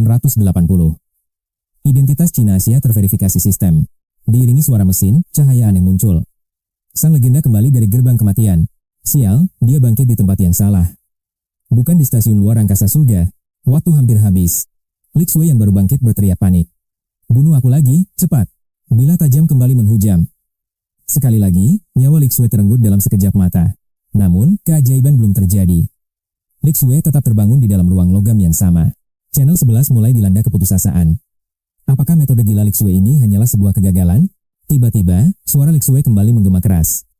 Bunuh aku, jangan biarkan aku hidup. Tak ada waktu berpikir. Bila itu kembali menari, dan suara elektronik dingin terdengar lagi. Lahir 13 Maret 1980. Proses reinkarnasi subjek kembali dimulai. Yan, Nina 1000, jas saya, tapi kali ini ada yang aneh. Lixue tidak muncul kembali di atas pola geometris itu. Apakah berhasil? Channel 11 menatap sekeliling ruangan yang kini terasa sangat sunyi. Dia sendirian sekarang, namun suara elektronik itu tiba-tiba merobek keheningan ruangan kembali. Sistem terus mengulang nama dan tanggal lahir Lixue, tapi tak ada raga yang bangkit. Dua kegagalan beruntun bagi sistem. Harapan besar kini membuncah di hati Channel 11. Sepanjang hari yang panjang, suara mesin itu terus memanggil nama Lixue tanpa henti. Lixue telah berhasil menembus stasiun Tiangong. Raga fisiknya kini benar-benar telah menghilang. 2 hari berlalu. Pola geometris misterius itu tetap kosong dan tak menunjukkan tanda kehidupan. Sistem akhirnya menyerah. Lixue telah bebas, metode nekat itu terbukti menjadi kunci kebebasan. Para penjaga penjara menara hanyalah budak algoritma kaku yang tidak bisa beradaptasi. Tak ada teman sel baru. Channel 11 dibiarkan membusuk sendirian dalam kesunyian selnya. Waktu berlalu sangat cepat hingga tiba pukul 1:06, 15 Februari. Inilah saatnya. Dia menghujamkan belati tajam tepat ke jantungnya sendiri tanpa ragu. Demi mempercepat maut, dia mengaktifkan teknik pembakaran darah yang sangat terlarang. Vitalitasnya terkuras habis dalam sekejap. Channel 11 pun tumbang bersimbah darah dan mati. Proses kebangkitan dimulai, nama belakang, 11, takdir baru kini sedang menantinya. Si nomor 11 langsung tumbang dalam hitungan detik. Ia mati dan bangkit berkali-kali dalam siklus kutukan yang tak terelakkan. Lahir 23 Februari 1999. Takdir rantai ke-11 tak bisa bangkit di kematian pertamanya. Terlempar ke stasiun ruang angkasa langit, ia kembali dari maut. Tanpa ragu, ia meraih belati untuk melukai dirinya. 3 kali ia mengakhiri nyawanya sendiri. Di kematian ketiga, sebuah pencerahan mendadak menyambar seluruh jiwanya. Seberkas kekuatan misterius menarik seluruh jiwa rantai ke-11 menuju dimensi yang tak pernah terbayangkan. Perlahan ia melayang naik. Saat itulah, struktur mengerikan dari penjara itu mulai terlihat jelas di matanya. Sebuah menara raksasa dengan ratusan lantai yang menusuk langit. Inilah penjara menara yang sesungguhnya. Ribuan ruangan logam dingin berjejer di setiap tingkat, terisolasi oleh dinding besi yang sangat kokoh. Di sana, orang-orang merintih dalam siksaan tak manusiawi. Pemandangan mengerikan yang benar-benar brutal dan kelam. Puluhan ribu sel terkunci rapat. Jiwa rantai ke-11 terus membumbung tinggi melewati batas penjara menara itu. Saat keluar dari menara, ia melihat ke bawah. Sebuah kenyataan pahit yang membuat jantungnya seakan berhenti berdetak. Tak hanya satu, tapi ratusan menara serupa berdiri tegak menutupi permukaan bumi, sebuah pemandangan yang putus asa. Menara-menara itu sanggup mengurung seluruh umat manusia. Namaku rantai ke-11, dan pelarianku baru saja dimulai. Aku berhasil meloloskan diri dari neraka itu. Identitas baruku kini adalah salah satu dari mereka yang dibangkitkan. Lahir 23 Februari 1999. Dalam kebingungan, sebuah teriakan keras memecah kesunyian. Rantai ke-11 membuka mata dengan cepat. Ia mencari sumber suara kemarahan yang membahana di telinganya. Tampak seorang manusia baru saja bangkit seperti dirinya. Mungkin trauma penjara telah menghancurkan kewarasan jiwa orang itu. Siksaan neraka menara telah merusak psikologisnya. Begitu bangkit, ia langsung kehilangan kendali dan menyerang membabi buta. Teriakan ketakutan dan kebencian terpancar jelas dari matanya. Ia menunjukkan menunjukkan permusuhan besar pada semua orang di sekitar. Beberapa petugas datang dan segera melumpuhkannya di lantai. Situasi di dalam ruangan menjadi sangat tegang dan kacau. Seorang wanita cantik bergaun putih mendekat. Suaranya terdengar sangat lembut, berusaha menenangkan jiwa yang terguncang itu. Tenanglah, penderitaanmu di penjara menara telah usai. Semuanya sudah berakhir sekarang, ucapnya dengan nada lirih. Entah karena parasnya yang menawan atau suaranya yang merdu, amarah orang itu perlahan mulai mereda dan tenang. Di bawah bimbingan wanita itu, sang bangkitan akhirnya mulai stabil. Ketegangan di dalam ruangan pun perlahan menghilang, wanita itu menoleh pada rantai ke-11. Selamat datang di stasiun luar angkasa Tiangong, sapa psikolog Yangxi. Rantai ke-11 hanya dia membisu. Pengalaman pahit di penjara membuatnya tak mudah percaya pada siapapun. Insting bertahannya sangat tajam dan penuh kecurigaan. Psikolog Yangxi mencoba mencairkan suasana yang terasa kaku. Apa ini kebangkitan pertamamu? Sekarang, bukan lagi abad 21, tapi 4000 tahun telah berlalu. Hari ini 15 Februari 6141. Ia menunggu reaksi terkejut dari rantai ke-11. Berbohong di depan psikolog ahli adalah tindakan sulit. Apalagi hal itu tidak akan memberinya keuntungan sedikit pun. Tak ada gunanya menutupi kebenaran di situasi ini. Akhirnya, rantai ke-11 memutuskan untuk membuka sedikit rahasianya. Ini bukan pertama kalinya aku bangkit. Sebelum sampai di stasiun ini, aku tertahan di penjara menara. Mendengar kata-kata itu, semua orang di ruangan tertegun. Mata mereka tertuju tajam ke arah rantai ke-11. Psikolog Yangxi terbelalak tak percaya. Ekspresi wajahnya menunjukkan keterkejutan yang sangat mendalam dan luar biasa. Bagaimana mungkin? Tanyanya ragu. Kau keluar dari sana namun emosimu terlihat sangat stabil seperti ini? Kondisimu tak menunjukkan tanda-tanda trauma sedikit pun. Yangxi pun mulai meragukan kebenaran pengakuan tersebut. Mungkin kau hanya sebentar berada di sana sebelum dipindahkan? Rantai ke-11 menjawab dengan nada yang dingin. Aku menghabiskan hampir 20 tahun di neraka itu. Jawaban itu bagaikan petir di siang bolong. Mustahil. Seru Yangxi kembali. Satu siklus penuh di menara tapi kau tetap terlihat sangat normal? Aku sudah menjadi psikolog selama 160 tahun, tapi belum pernah bertemu orang tangguh sepertimu. Sikapmu terlalu tenang bagi penyintas menara. Apa kau berbohong? Rantai ke-11 menatapnya dengan pandangan datar. Jika kau tak percaya, itu bukan urusanku. Kebenaran tidak akan berubah hanya karena keraguanmu saja. Perkataan rantai ke-11 terasa sangat dingin namun jujur. Ia tidak peduli dengan skeptisisme orang-orang di depannya.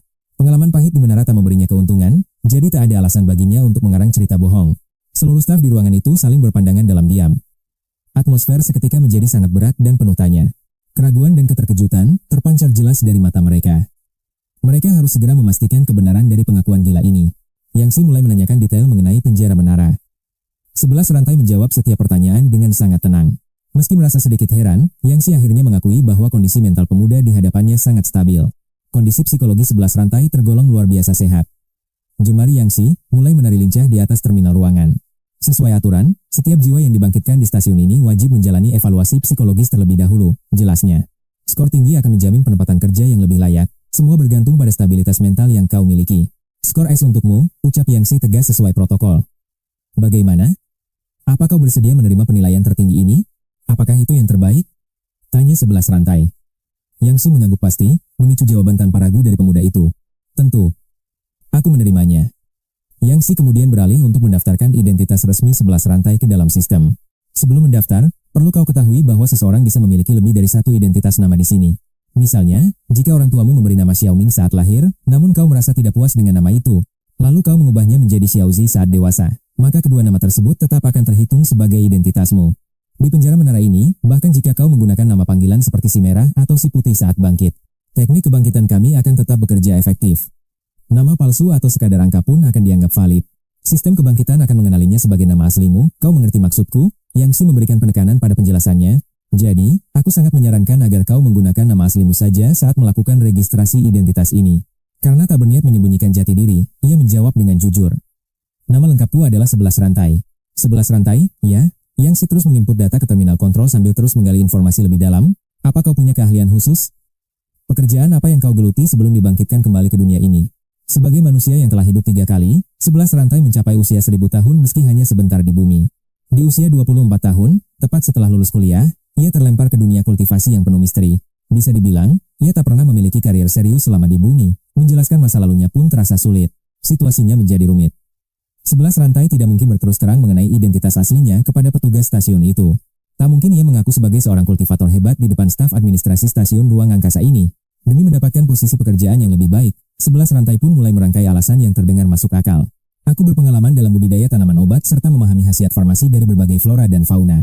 Keahlian bercocok tanam, Yang Si mengernyitkan dahi. Baiklah. Akan kucatat bidang agrikultur ke dalam berkas pribadimu. Sambil mencatat, ia memperingatkan bahwa mengelola tanaman di stasiun ruang angkasa bukanlah perkara yang mudah. Jika aku mencantumkan profesi ini namun kau gagal mengerjakannya, mengganti pekerjaan di kemudian hari akan sangat menyulitkan. Itu akan menjadi masalah besar bagimu nanti. Namun, 11 rantai hanya memberikan anggukan mantap penuh keyakinan. 6 seni kultivasi agung, termasuk alkimia dan pembuatan jimat, telah mendarah daging di dalam jiwa 11 rantai. Namun, keahlian tertingginya adalah membina tanaman spiritual. Pengalaman 1000 tahun menjadikannya pakar sejati dalam bidang ini. Pekerjaan mengelola tanaman adalah hal yang sangat mudah baginya. Ia yakin bisa mengemban tugas itu dengan sempurna. Stasiun ruang angkasa Tiangong kini telah mengalami kelebihan beban karena dihuni oleh ratusan ribu penduduk tetap.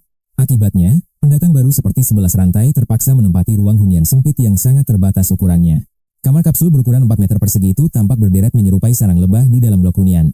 Kamar-kamar itu tertanam di dalam sebuah kubus logam raksasa yang dingin.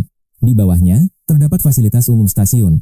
Terdapat kantin dan area mandi umum yang digunakan bersama tanpa ada lagi pemisahan antara laki-laki dan perempuan. Perbedaan gender di stasiun ini perlahan mulai memudar. Ini bukanlah kebijakan penguasa, melainkan hasil evolusi ribuan tahun.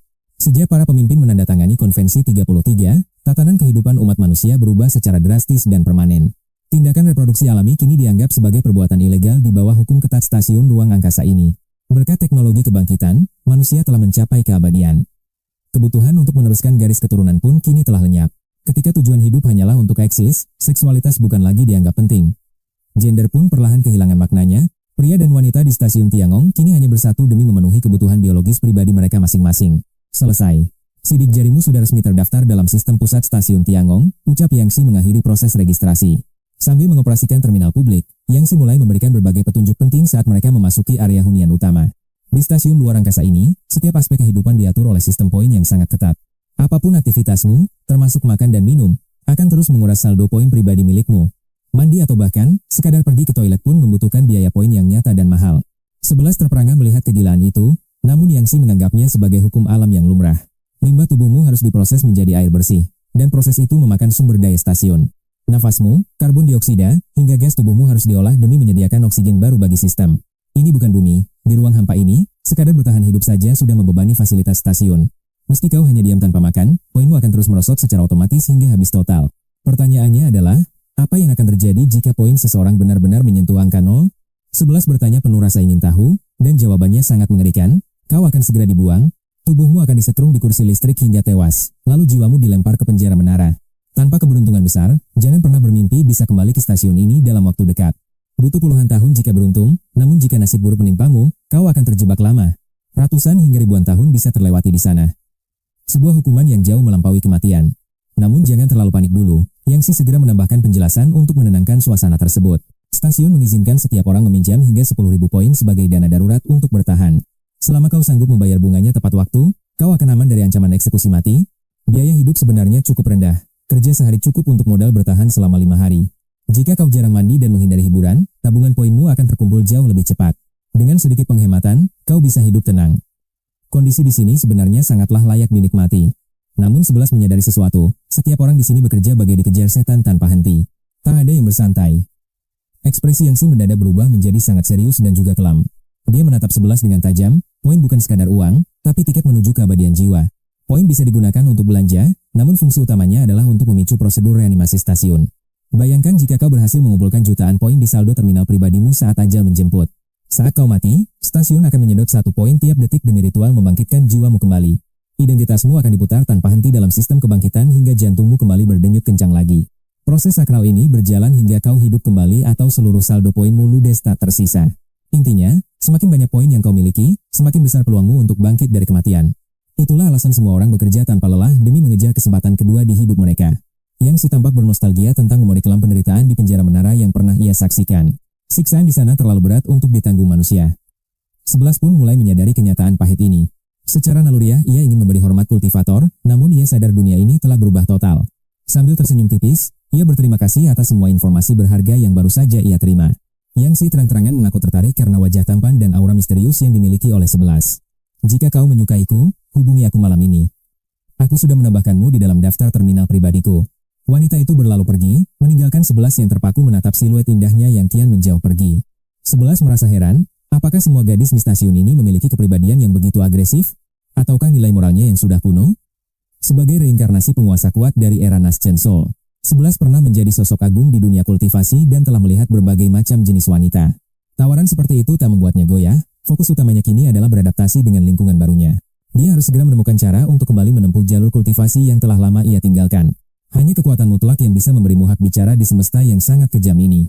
Kultivasi adalah landasan hidup. Seorang tetua selalu mencari tempat meditasi yang kaya energi spiritual. Ia pun mulai bersiap mencari tempat sempurna untuk memulihkan kekuatannya yang kini telah hilang. Formasi pengumpul energi spiritual adalah kunci utama dalam berkultivasi. Metode paling efisien, namun pasokan energi di tempat ini sangat buruk. Energi spiritual di stasiun angkasa ini benar-benar hampa dan langka. Formasi kultivasi mustahil bisa berfungsi di lingkungan sekering ini. Meski reinkarnasi ahli tahap origin, Eleven hanya punya dua pilihan tersisa.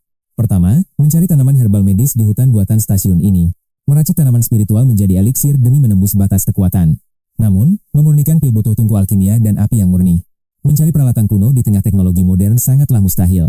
Jalan itu buntu. Eleven lalu melirik metode kultivasi rahasia kedua, menggunakan makhluk hidup sebagai tungku, namun pengawasan di sini sangat ketat. Setiap gerak-gerik Eleven dipantau penuh oleh sistem keamanan Tiangong. Jalur kultivasi iblis ini terlalu berisiko tanpa izin otoritas stasiun. Keesokan paginya, Eleven bersama Yang Si pergi menuju zona vegetasi. Pendatang baru wajib didampingi pemandu untuk beradaptasi di stasiun ini. Pemandu bertugas memberikan edukasi tentang seluk-beluk kehidupan luar angkasa.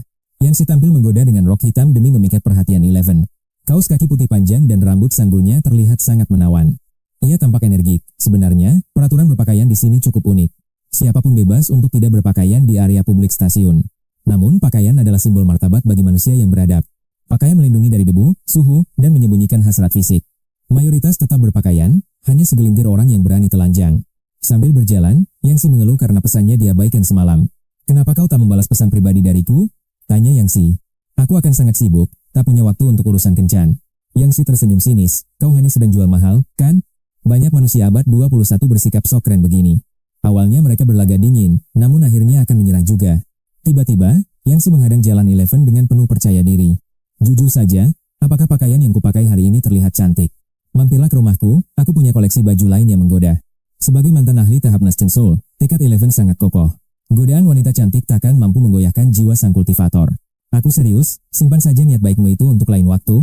Yang Si terdiam membisu dengan tatapan mata yang sulit diartikan. Tak lama kemudian, mereka sampai di area hijau paling dasar. Yang Si mulai menjelaskan fungsi zona vegetasi bawah tanah ini. Area ini sangat krusial untuk memurnikan udara dari karbon dioksida. Gas berat itu mengendap ke bawah demi memicu fotosintesis alami. Itulah sebabnya zona tanaman ini dibangun di lantai paling bawah. Berbagai pangan seperti gandum dan sayuran tumbuh subur di sini. Bahkan separuh area ini didedikasikan untuk peternakan ganggang hijau. Zona ini juga berfungsi sebagai sistem pengolah limbah cair stasiun. Meski lambat, metode transpirasi alami ini sangat menghemat sumber daya. Langkah ini menghemat biaya operasional, terutama pengolahan limbah vegetasi yang tidak bisa diproses alami. Sisa air tersebut disuling kembali menjadi air murni untuk kebutuhan seluruh area stasiun. Stasiun luar angkasa Tiangong menyediakan terminal publik di setiap ruang kerja bagi para pendatang baru. Chain 11 wajib lulus ujian terminal ini dengan nilai tinggi sebelum resmi diizinkan bekerja. Di aula vegetasi, Yang Si membantu mendaftarkan seluruh informasi pribadi milik Chain 11 ke sistem. "Data pribadimu sudah aman. Jika kau sudah siap, kau bisa memulai ujiannya kapan saja." Tanpa rasa cemas sedikit pun, Chain 11 langsung menjawab untuk memulai tes sekarang juga. Tak butuh persiapan khusus. Yang Si segera menekan tombol mulai, dan layar pun seketika menyala. Muncul sesosok bayangan kabur di layar terminal. Walau berbentuk manusia, citranya tampak sangat buram. Efek sensor digital menutupi wajahnya, membuat identitasnya misterius. Namun, suara beratnya mulai terdengar jelas. "Aku sedang meninjau berkasmu. Kau pernah memiliki pengalaman di bidang budidaya tanaman, kan?" "Hanya sedikit tahu," jawabnya santai. Sang penguji lalu memintanya menghadap pot tanaman air di belakang. "Aku melihatnya," sahut Chain 11 cepat. Sang bayangan langsung melontarkan pertanyaan ujian yang pertama. "Tahukah kau nama tanaman air itu?" Padahal Chain 11 punya pengalaman 1000 tahun merawat tanaman. Namun pengalamannya berasal dari dunia kultivasi, di mana jenis tumbuhan sangat berbeda dengan bumi. Apalagi soal penamaan, perbedaan antar dunia ini benar-benar membuat bingung seorang ahli sepertinya. Karena itulah, Chain 11 memutuskan untuk berkata jujur kepada sosok misterius di balik layar. "Aku tidak tahu namanya." Namun, dia segera mengubah topik dengan nada bicara yang penuh keyakinan. "Aku memiliki talenta khusus dalam memahami esensi pertumbuhan setiap tanaman yang aku temui. Tanpa tahu namanya pun, aku bisa mengenali kegunaannya dalam sekejap mata." Suasana mendadak menjadi hening. Yang Si sempat merasa kecewa, namun pernyataan berani Chain 11 barusan langsung memicu rasa penasaran. Ketertarikan mereka memuncak. Bayangan di layar bergumam pelan sebelum memberikan tantangan yang lebih nyata. Baiklah, buktikan. Beritahu aku apa sebenarnya fungsi dari tanaman air yang ada di belakangmu itu. Chain 11 menjawab, mantap. Jika tidak salah, tanaman ini memiliki sifat penawar luka yang kuat. Ia berfungsi sebagai antiinflamasi dan penghenti darah, dengan sifat alami yang cenderung mendinginkan tubuh. Bisa dimakan meski hambar, namun sangat tidak disarankan bagi wanita dengan kondisi tubuh yang lemah. Begitu penjelasannya berakhir, bayangan misterius di layar menghilang secara tiba-tiba tanpa sepatah kata pun. Seolah-olah koneksi terminal terputus mendadak. Keheningan mencekam menyelimuti ruangan selama 10 menit penuh. Saat muncul kembali, sang penguji langsung bertanya apakah dia pernah melihat tanaman itu sebelumnya. Pernahkah kau melihat ini? Chain 11 berpikir sejenak sebelum memberikan jawaban yang sangat meyakinkan. Tentu saja, tanaman ini sangat umum ditemukan di sepanjang aliran sungai maupun tepian kolam. Bagus, kau punya keahlian. Sang penguji memberi pujian singkat, lalu terdiam sejenak mengamati Chain 11. Sosok bertopeng itu akhirnya mengungkap bahwa tanaman di belakangnya bernama rumput ikan emas. Walau namanya mengandung unsur ganggang, ia sebenarnya adalah jenis tanaman berbunga yang cukup unik. Terima kasih atas ilmunya. Sebagai mantan kultivator tingkat tinggi, dia tahu cara bersikap rendah hati. Chain 11 membungkuk hormat, menunjukkan sikap sopan demi menjaga martabat di depan sang atasan. Hal ini membuat Yang Si terperangah. Sang penguji biasanya sangat dingin dan tidak pernah ramah. Manajemen Tianggone terkenal sangat efisien dan tegas saat berurusan dengan bawahan di stasiun ini. Menjelaskan nama ilmiah secara sabar kepada seorang pendatang baru adalah kejadian yang sangat langka. Tapi itu belum semuanya. Sang penguji memerintahkannya untuk menoleh ke arah kiri sekarang juga. Di sana terdapat tumpukan daun yang sangat dikenal oleh mata tajam milik Chain 11. Itu adalah tanaman obat Qi. Ucapnya tanpa ragu sedikit pun saat melihat tumbuhan tersebut. Berbeda jauh dengan rumput ikan emas, tanaman ini memiliki energi hangat dan rasa manis. Fungsinya adalah memulihkan energi hidup serta melancarkan sirkulasi darah yang tersumbat dalam tubuh manusia. Rasanya sedikit pahit saat dikunyah. Kemampuanmu tidak buruk, puji sang penguji misterius itu.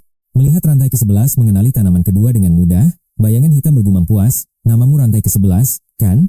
Benar, jawabnya cepat.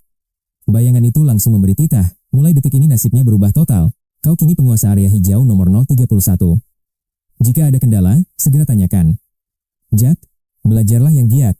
Begitu bayangan itu berucap, suasana aula langsung berubah menjadi sangat mencekam. Yang Si yang berada di sampingnya terbelalak kaget. Ekspresi wajahnya menunjukkan ketidakpercayaan yang luar biasa. Rantai ke-11 langsung mengerti.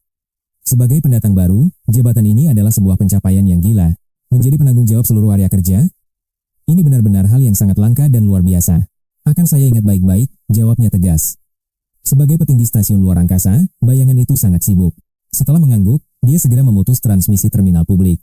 Keberadaannya benar-benar penuh misteri dan aura dingin. Kau benar-benar hebat. Seru Yang Si. Di aula itu, rantai ke-11 baru saja menyelesaikan evaluasinya. Yang Si tak tahan untuk berkomentar. Baru bergabung tapi sudah menjadi kepala area, benar-benar kejutan. Tahukah kau berapa banyak poin yang didapat seorang kepala area? Rantai ke-11 pun penasaran dan bertanya. Dengan nada iri, Yang Si bercerita, aku ini psikolog dan resepsionis di zona reanimasi. Pekerjaan itu cukup bagus, tapi aku hanya bisa meraup sekitar 200 poin dalam sehari. Jika lembur, mungkin bisa lebih. Tapi kau? Sebagai kepala area, duniamu sudah sangat berbeda jauh. Kau bertugas mengawasi orang lain di area kerja. Tanggung jawabmu jauh lebih besar dan berkelas. Tak perlu lembur, kau bebas datang kapan saja. Bahkan bolos sehari pun tak akan jadi masalah. Poinmu tetap mengalir, lanjut Yang Si. Kudengar kepala area bisa meraup 1000 poin dalam sehari. 1000 poin? Rantai ke-11 tak terlalu peduli. Baginya, poin hanyalah sekadar alat tukar sumber daya. Fokus utamanya adalah tanaman di zona hijau. Ambisinya jauh melampaui sekadar angka dan mata uang.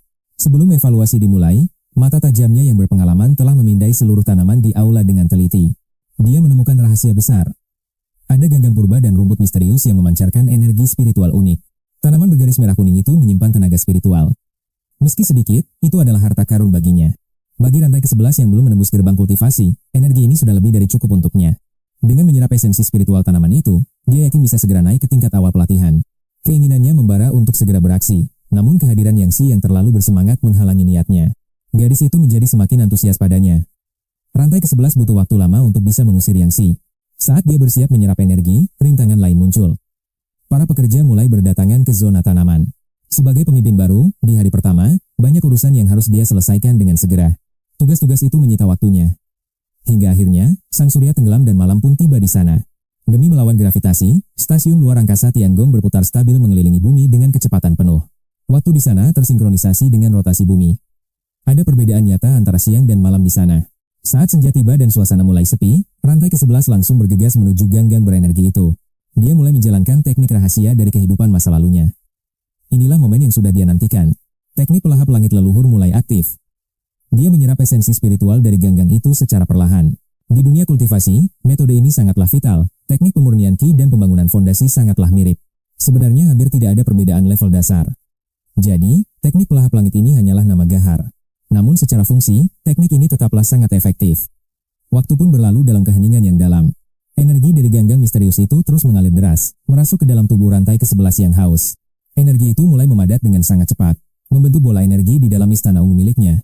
Jika itu kultivator biasa, butuh waktu 10 hari hingga 2 minggu untuk bisa memadatkan energi. Bahkan bagi yang berbakat rendah, proses ini bisa memakan waktu berbulan-bulan yang sangat melelahkan. Tapi di bawah kendali rantai ke-11, semua tampak sangat mudah. Kekuatan barunya mulai bangkit perlahan. Setiap tarikan napasnya membawa kekuatan baru.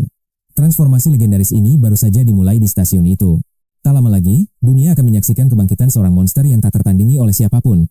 Saat ini, Eleven Chain adalah sosok reinkarnasi kuat yang berada di tahap Yuan Ying. Kultivasinya hanyalah pengulangan jalur lama, sekadar tapak tilas dari perjalanan yang pernah ia lalui. Berbekal ingatan itu, segalanya terasa mudah. Seketika, satu bola energi murni mulai terbentuk. Di dalam istana ungu area vegetasi, tepat saat Eleven Chain bersiap menembus batas kekuatannya. Menuju fase awal kultivasi baru, tiba-tiba sebuah suara bergema memecah keheningan di pintu masuk. Apa kau yang bernama Eleven Chain? Kultivasi di titik kritis itu terhenti, membuatnya sangat terkejut. Berusaha tenang, ia bangkit dan menyahut, "Itu aku. Ada apa?" Ia mencari sumber suara itu. Tampak pria berjas hitam yang sangat elegan. Namun, ada satu hal yang terasa sangat janggal. Wajahnya tertutup kain hitam, menyembunyikan identitas aslinya. Eleven Chain menunggu pria itu bicara lagi. Pria itu menatapnya tajam, seolah sedang memastikan apakah dia benar-benar orang yang dicarinya. Setelah mengamati sejenak, ia akhirnya angkat bicara dengan nada suara yang sangat tenang. "Aku anggota fraksi pemisah. Datang untuk mengajakmu bergabung. Apakah kau punya ketertarikan pada kami, pemisah?" Saat ini, Eleven Chain hanya ingin segera menembus gerbang kultivasi dan meningkatkan kekuatannya. Tak peduli hal lain, ia menjawab tegas, "Tak pernah dengar." "Aku sama sekali tidak tertarik." Pria itu tak terkejut, seolah sudah menduga jawaban tersebut. Ia pun tetap melanjutkan penjelasannya. Para petinggi stasiun luar angkasa ini sebenarnya sudah membusuk. Mereka tak berniat kembali ke bumi. Mendengar pernyataan mengejutkan itu, langkah Eleven Chain seketika terhenti. Ia terpaku di tempatnya. Didorong rasa penasaran, ia memilih bungkam dan menatap pria itu tanpa sedikit pun menyelah. Menanti kelanjutannya, pria itu berkata lagi, "Bagi orang-orang biasa seperti kita di stasiun ini, tanpa poin, kematian berarti kebangkitan di penjara menara. Namun, hukum itu tidak berlaku bagi mereka. Petinggi stasiun tidak butuh itu. Meski mati tanpa jasa, mereka akan tetap mendapatkan keistimewaan. Mereka akan dibangkitkan kembali di stasiun dengan fasilitas mewah, serta gaya hidup kelas atas.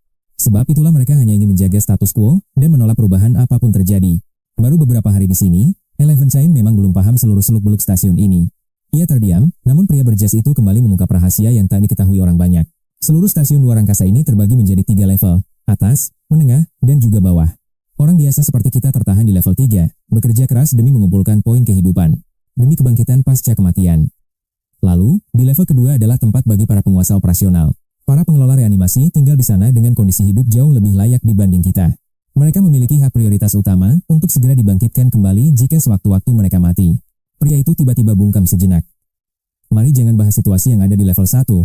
Eleven Chain merasa tak puas. Ia bertanya, "Lalu, bagaimana dengan kondisi sebenarnya di level 1? Seperti apa rupa tempat itu?" Pria berjas hitam itu hanya menggelengkan kepalanya dengan perlahan. Penghuni level 1 hampir tak pernah terlihat. Mereka hanya sesekali bicara melalui terminal komunikasi. Bahkan saat bicara pun, wajah mereka selalu disamarkan dengan sensor yang sangat buram. Akses ke sana dilarang keras. Fraksi pemisah menduga ada rahasia kelam yang mereka sembunyikan. Itu mengingatkannya pada siluet hitam di terminal saat proses evaluasi dirinya beberapa waktu lalu. Sosok pemuji itu memang selalu menyembunyikan wajahnya. Pasti ada sesuatu yang tidak beres di sini. Eleven Chain mencatat hal itu dalam hatinya. Pria di depannya pun kembali bersuara lagi. "Sejak hari kebangkitanmu, kami sudah mengawasimu. Padahal mayoritas orang hanya mendapat nilai rata-rata. Sangat jarang ada yang meraih nilai tinggi. Apalagi peringkat S, itu hampir mustahil dicapai. Hanya mereka yang belum pernah masuk penjara yang bisa meraihnya. Namun kau berbeda. Mantan narapidana penjara menara dengan skor evaluasi S. Kau adalah orang pertama dalam sejarah. Sebab itulah fraksi pemisah sangat memperhatikanmu." Pria itu akhirnya mengungkap niat aslinya datang. Dengan nada berat dan penuh penekanan, ia berkata, "Aku bicara atas nama resmi fraksi pemisah. Aku mengajakmu bergabung, namun entah kau tertarik atau tidak." Pertanyaan klasik, bukan? Fokus nomor 11 hanyalah menembus batas kultivasi secepat mungkin. Hal lain? Dia tak peduli. Dia enggan terlibat masalah. Sambil mengernyit, dia meminta waktu untuk memikirkannya matang-matang. Tak mungkin aku percaya begitu saja, kan? Kedengarannya cukup masuk akal bagi seorang pemula. Pria berjas itu mengangguk. Sebagai pendatang baru, kau butuh waktu memahami situasi stasiun ini. Kedatanganku bukan untuk memaksamu bergabung. Aku hanya ingin menjalin kontak awal denganmu dahulu, tanpa niat buruk. Kau tak perlu menjawab sekarang, meski akhirnya kau memutuskan untuk menolak. Tak masalah bagiku. Setelah menegaskan posisinya, pria misterius itu menambahkan satu detail krusial. Ada informasi berguna untukmu. Nomor 11 pun mulai menyimak dengan penuh perhatian dan waspada. Besok malam, jika rencana mulus, para petinggi stasiun luar angkasa akan melakukan langkah ekstrem. Mereka melepas ubur-ubur berduri di lantai 3 demi memicu kekacauan dan membantai warga sipil. Ubur-ubur berduri? Nomor 11 tersentak. Monster macam apa itu? Dia bertanya dengan nada curiga. Kenapa mereka melakukannya? Demi memangkas populasi? Nomor 11 mendesak pria itu memberi jawaban. Tidak sesederhana itu. Memangkas populasi bisa dilakukan hanya dengan berhenti menghidupkan orang mati. Petinggi ingin menanamkan rasa takut. Agar semua sadar bahaya maut mengintai di stasiun ini. Bahwa kapanpun, kecelakaan atau serangan monster bisa merenggut nyawa siapa saja tanpa peringatan. Dengan begitu, semua orang bekerja keras demi mendapat kesempatan untuk dibangkitkan kembali nantinya. Licik sekali permainan para petinggi itu. Namun, karena menyangkut nyawa, nomor 11 terus bertanya. Seperti apa wujud ubur-ubur berduri itu? Dan bagaimana cara paling efektif menghindari serangannya? Pria berjas itu menjawab perlahan. Makhluk itu berukuran besar, mampu terbang, dan tubuhnya transparan. Mereka bisa menembus rintangan fisik apapun. Bersembunyi di kapsul darurat adalah solusi terbaik. Tak ada yang bisa menghentikannya. Terlebih lagi, tentakel ubur-ubur itu dipenuhi racun sangat mematikan. Sekali tersengat, kau hanya bertahan beberapa langkah sebelum akhirnya jatuh pingsan tak sadarkan diri. Hanya itu yang kutahu? Baiklah, aku akan mengingatnya sebagai langkah antisipasi, ujar nomor 11. Namun, ada satu pertanyaan. Kau datang menemuiku hanya dengan menutup wajah dengan kain hitam. Apa kau tidak takut tertangkap sistem pengawasan stasiun luar angkasa ini? Pria itu tak ragu, jangan khawatirkan itu. Pasokan listrik stasiun sepenuhnya bergantung pada panel surya dan baterai litium. Baterai litium adalah teknologi kuno yang memakan banyak ruang dan memiliki efisiensi yang buruk. Ditambah lagi, populasi stasiun melonjak drastis, membuat cadangan energi menjadi sangat tidak mencukupi. Demi menghemat daya, otoritas memutus aliran listrik di seluruh area kerja setiap malam hari. Ini termasuk peralatan pengawas, hanya sistem di area pemukiman yang tetap aktif 24 jam. Jadi, kau sengaja menemuiku di area kerja malam hari agar tidak terlacak kamera pengawas? Seolah membenarkan ucapan itu, lampu-lampu di aula perkebunan tiba-tiba padam dalam sekejap mata. Kini hanya tersisa 2 lampu hemat energi yang meredup untuk sekadar memberikan sedikit penerangan. Ruangan seketika menjadi suram. Pria berjas itu segera memeriksa sekitar untuk memastikan keamanan area. Setelah yakin tak ada orang, dia merapikan kain penutup wajahnya dan bersiap untuk segera pergi. Kita bicarakan lagi nanti, aku harus segera pergi. Nomor 11 menjawab dengan sangat sopan. Jaga dirimu baik-baik. Tanpa kata lagi, sosok misterius itu berbalik dan menjauh ke kegelapan. Bayangannya lenyap dengan cepat.